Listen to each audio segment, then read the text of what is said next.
So hello, आप सभी का स्वागत है फिर से मेरे यूट्यूब चैनल पे। और आज हम करेंगे पार्ट 2 जो है हिस्ट्री का चैप्टर नंबर 1 जिसका नाम है यूरोप में राष्ट्रवाद का उदय। इससे पहले हमने कई प्रकार की क्रांतिकारियों के बारे में पढ़ा था और क्रांतियां पढ़ी की फ्रांस के बारे में पढ़ा था, लेकिन आज हम पढ़ेंगे यूरोप में 3 देशों के बारे में जिनका नाम है जर्मनी, इटली और ब्रिटेन।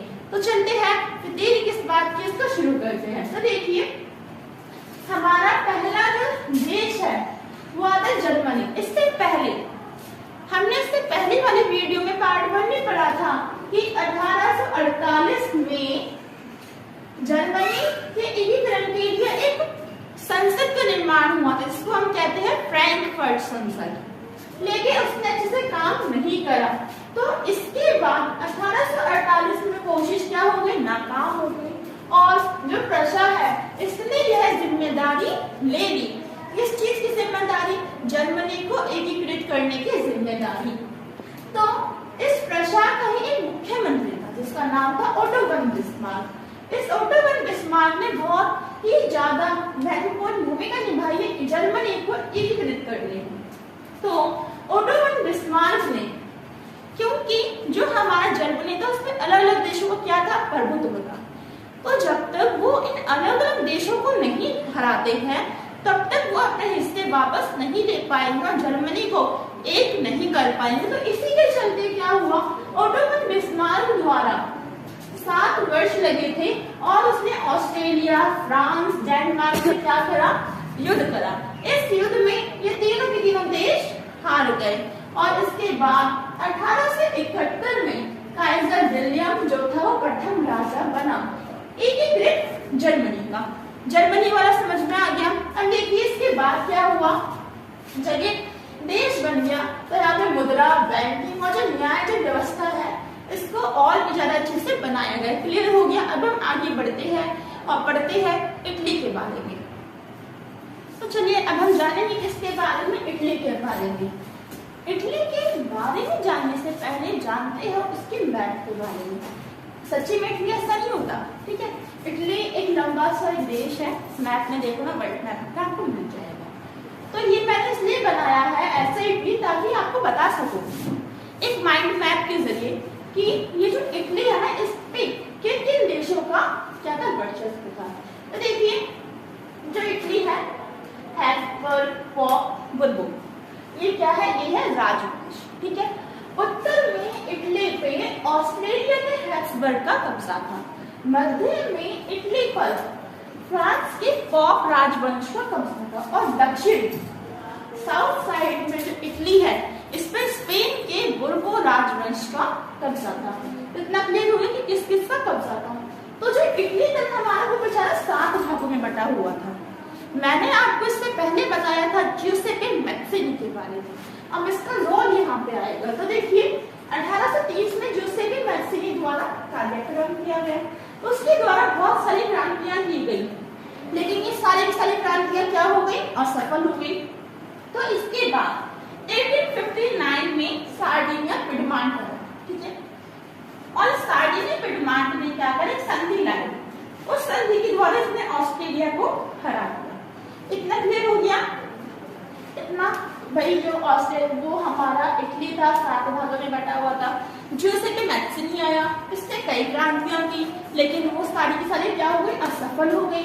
उसके बाद है सार्डिनिया पिडमांट, इसने 1859 में संधि के द्वारा ऑस्ट्रेलिया को हरा दिया। और इसके बाद 1861 में जो इटली है इसका राजा कौन बना, इमैनुएल द्वितीय। तो इतना सारी था हमारा इटली का एकीकरण। अब हम पढ़ेंगे ब्रिटेन के बारे में।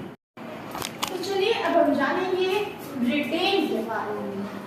ब्रिटेन जो एक महान देश है, ठीक है, जिसने कब्जा करा किस पे, इंडिया पे, ठीक है। तो देखिए जो ब्रिटेन है इसका एकीकरण किसी क्रांति के कारण नहीं हुआ। पहली बात तो ये बहुत लंबी प्रक्रिया थी जिसके कारण ब्रिटेन बना, क्योंकि ब्रिटेन जो था वो कभी एक देश था ही नहीं। ब्रिटेन में अलग अलग देश थे, उन देशों ने मिलकर आके ब्रिटेन को बनाया। तो देखिए आंग्ल राष्ट्रीय कब्जा किया गया। अब 1688 में यहाँ पे संसद का निर्माण हुआ और इस संसद ने क्या करा, इस संसद ने राजतंत्र से जो शक्तियां है ना उसने छीन ली और इसके बाद 1707 में स्कॉटलैंड को इंग्लैंड दोनों मिल गए, दोनों देशों ने मिलकर क्या करा, ब्रिटेन का निर्माण करा और 1801 में जाकर इस जो ये जो ब्रिटेन है ना इसने कब्जा करके इसने प्रभुत्व जमा के आयरलैंड को भी अपने कब्जे में ले लिया और आज हम स्कॉटलैंड, इंग्लैंड, आयरलैंड से मिलकर बने एक देश को ही ब्रिटेन के नाम से जानते हैं। चलते हैं आगे बाल्कन के बारे में पढ़ने के लिए। तो चलिए अब हम जानेंगे बाल्कन के बारे में। बाल्कन ना एक राज्य है, एक देश था बाल्कन। अब जो बाल्कन है इसमें ओटोमन साम्राज्य का क्या था, कब्जा था।